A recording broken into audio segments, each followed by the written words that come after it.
কি চেয়েছিলাম, কি পেয়েছি? কিসের আশায় এত রক্ত, এত অগ্নিজরা জুলাই অনুষ্ঠিত হলো, নিজেদের বিলিয়ে দিয়েছিল সেই জাতি। আর আজ 2026 পরবর্তী নির্বাচনের বাংলাদেশ কি উপহার দিচ্ছে আমাদের এই নোংরা রাজনীতি? আধিপত্য বিস্তারই যদি রাজনীতির মূল ধারা হয়, তাহলে এর শেষ কোথায়? তবে কি অরাজকতার এক অভয়ারণ্য তৈরি হচ্ছে বাংলাদেশ? প্রশ্নটা আপনাদের বিবেকের কাছে। প্রতিনিয়তই দেশের বিভিন্ন অঞ্চল থেকে চলে আসছে হাজারো অরাজকতা, খুন, গুম, ধর্ষণ, চাঁদাবাজি, ধান্দাবাজি, লুটপাট, দখল, চুরি, ডাকাতি, ছিনতাইয়ের মতো অগণিত খবর।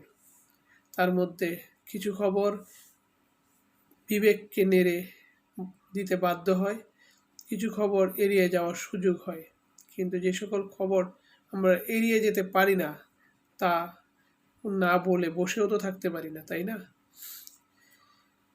রাজশাহীতে জামাত বিএনপির হাতাহাতি, জামাতের এক নেতা ছুটাতে গিয়ে বা ছাড়াতে গিয়ে নিহত হয়। এটাই কি প্রত্যাশিত ছিল? তাছাড়া গাজীপুর সহ বিভিন্ন জায়গায় বিএনপির নিজেদের মধ্যে 2 গ্রুপের মধ্যে 3 গ্রুপের মধ্যে সংঘর্ষ। গাজীপুরে গোলাগুলি, বালুর মহলের জন্য আরেক জায়গায় সেখানেও গোলাগুলি, এলাকায় রণক্ষেত্র নিজেদের মধ্যে।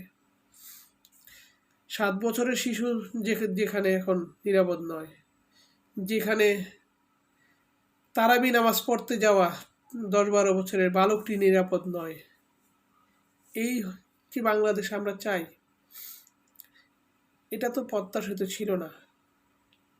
যদি বাংলাদেশের রাজনৈতিক পরিবর্তন না হয়, যদি জুলাই পরবর্তী বাংলাদেশে মানুষের মনস্তান্ত্রিক পরিবর্তন না ঘটে, যদি মানুষ একে অপরের প্রতি শ্রদ্ধাশীল না হতে পারে, তবে এই জাতি আগামী 100 বছরেও আলোর পথ দেখবে বলে মনে হচ্ছে না।